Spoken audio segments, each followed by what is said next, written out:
பூங்காற்று திரும்புமா என்ற எபிசோடில் என்ன நடக்கலாம் அப்படிங்கிறத பற்றி பார்க்கலாம். இன்றைக்கான எபிசோட் இன்ட்ரெஸ்டிங்கான அதிரடியான எபிசோட் அப்படின்னே சொல்லலாம். குமரன் ஆனந்தி கிட்ட பேசணுங்கிற மாதிரி நிற்கிறாங்க. ஆனால் ஆனந்தி இன்பா பேசிட்டு போனதுலேருந்து குழப்பமாகவே இருக்காங்க. அதுக்கப்புறம் குமரன் அவங்க கையில் ஏற்கனவே தீக்காயெல்லாம் ஏற்பட்டுச்சு இல்லை, அது சம்மந்தமாக ட்ரீட்மெண்ட் எடுக்கிறதுக்கு சென்னைக்கு போகிறேன் அப்படிங்கிற மாதிரியும், அதே நேரத்தில் நீங்கள் கடையை பார்த்துக்குங்க அப்படிங்கிற மாதிரியும் சொல்லிட்டு அங்கேருந்து கிளம்புறாங்க. ஆனந்தி குழப்பத்தோடு இருக்காங்க. அவங்க அண்ணன் மனோகர் வராங்க, கடை சம்மந்தமாகலாம் பேசிக்கிட்டு இருக்காங்க. அவங்க சந்தோஷமாக பேசிக்கிட்டு இருக்கும்போது அகிலா அங்கே வராங்க. அகிலா அண்ணனை பார்க்க வரும்போது அண்ணன் இந்த மாதிரி வெளியூர் போயிருக்காங்கிற விஷயத்த சொன்னதுமே இப்போ அந்த விஷயத்துக்கு ஒரு முடிவு எடுக்கணும் சொல்லுங்கிற மாதிரி ஒரு பிரச்சனையோடு உட்காந்துருக்காங்க. அகிலா பதட்டமாக இருக்கிறத ஆனந்தி பார்த்துக்கிட்டு தான் இருக்காங்க. ஆனால் அகிலா எதுவுமே சொல்லாமே இருக்காங்க. இவங்க ரெண்டு பேர் மாறி மாறி பேசிக்கிறதுனால ஒரு கட்டத்தில் சொல்லான்னு வரும்போதும் பார்த்தோன்னா இவங்க ரெண்டு பேர் மாறி மாறி இந்த விஷயத்தை பேசிக்கிட்டு இருக்காங்க. அதனால் அகிலாவால் எதுவும் சொல்ல முடியல. அப்படியே அங்கேருந்து கிளம்பிடுறாங்க. ஆனால் ஆனந்தி புரிஞ்சுக்கிறாங்க ஏதோ பிரச்சனையில் இருக்காங்கன்னு. இப்போ ஆனந்தி வீட்டுக்கு போனதுக்கப்புறம் அவங்க அப்பா, அவங்க அண்ணி, அவங்க அம்மா, அதே நேரத்தில் பார்த்தா குணவதி எல்லாருமே உட்காந்துருக்காங்க. அவங்க அண்ணன் எல்லாத்தையும் நல்லபடியாக வியாபாரம் ஓடிச்சு அப்படின்னு சொல்லிட்டு அந்த கடையில் நடந்த விஷயத்தை பற்றி ரொம்ப சந்தோஷமாக பேசிக்கிட்டு இருக்காங்க.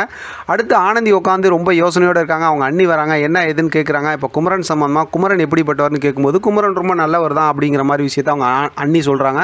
இருந்தாலும் ஆனந்தி அதுக்கப்புறம் இந்த மாதிரி சொன்னாங்கங்கிற விஷயத்தை சொல்லும்போது அப்படி இருந்தாலும் அப்படி இருக்கிறதுக்கு வாய்ப்பு இல்லை, யாரோ என்னமோ சொன்னாங்கிறதுக்காக ஒருத்தங்களை பற்றி அப்படிலாம் முடிவு பண்ணாதீங்க அப்படிங்கிற மாதிரி சொல்லிட்டு அவங்க அண்ணி குமரனை பற்றி நல்லபடியாக சொல்லிட்டு அங்கேருந்து கிளம்பி போயிடுறாங்க. அதனால் ஆனந்தி இன்னுமே கன்ஃபியூஸ் ஆகிடுறாங்க. ஏன்னா ஆனந்திக்கோட பிரச்சனை என்ன அப்படின்னாக்கா, கல்யாணம் பண்ணிக்க போகிற பொண்ணே இப்படி சொன்னாங்கல்ல, இன்பாவே சொன்னாங்கிறதுனால ஆனந்தி கன்ஃபியூஸில் இருக்காங்க. அடுத்து பார்த்தோம்னா இங்கே வீட்டில் காட்டுறாங்க. இப்போ பார்த்தா வீட்டுக்கு ஃபோன் வருது. குமரனோட தங்கச்சி இருக்காங்கல்ல, அவங்களுக்கு அகிலாவுக்கு ஃபோன் வருது. அந்த ரவுடி தான் ஃபோன் பண்ணுறாங்க, நான் சொன்ன இடத்துக்கு வரணும் அப்படிங்கிற மாதிரி டார்ச்சர் பண்ணி பேசினதுக்கப்புறம் இப்போ சரி வரேன் அப்படிங்கிற மாதிரி சொல்லிவிட்டு அடுத்த நாள் கிளம்பி அந்த இடத்துக்கு போகிறாங்க. போகும்போது பார்த்தோம் அப்படின்னா இங்கே பார்த்தா ஆனந்தியும் யோசனையோடு உட்காந்துருக்காங்க. ஆனால் குமரன் ஊரில் இல்லை.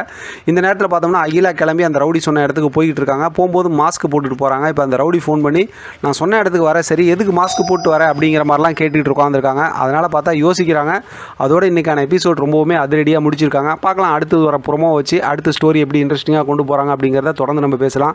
ஒருவேளை குமரன் வெளியூர் போகிறேன்னு சொல்லிட்டு இதை கண்டுபிடிக்க வராங்களா, இல்லை ஆனந்தி காப்பாற்ற போகிறாங்களா அப்படின்னு நிறையா சஸ்பென்ஸ் இதுக்குள்ளார இருக்குது. இப்போ எப்படி பார்த்தாலும் அடுத்து ஒரு அதிரடியான ஒரு நடவடிக்கை நடக்கும். அதை வச்சு குமரனை பற்றி ஒரு நல்ல அபிப்பிராயத்தில் ஆனந்தி இருப்பாங்க அப்படிங்கிறது நம்மளால் புரிஞ்சிக்க முடியுது. வெயிட் பண்ணி பார்க்கலாம் என்ன நடக்குதுன்னு. இதை பற்றி உங்களோட கருத்து கமெண்ட் பாக்ஸில் தெரியப்படுத்துங்க. தொடர்ந்து ஆதரவு கொடுங்க. தேங்க்யூ ஃப்ரெண்ட், தேங்க்ஸ் ஃபார் வாட்சிங்.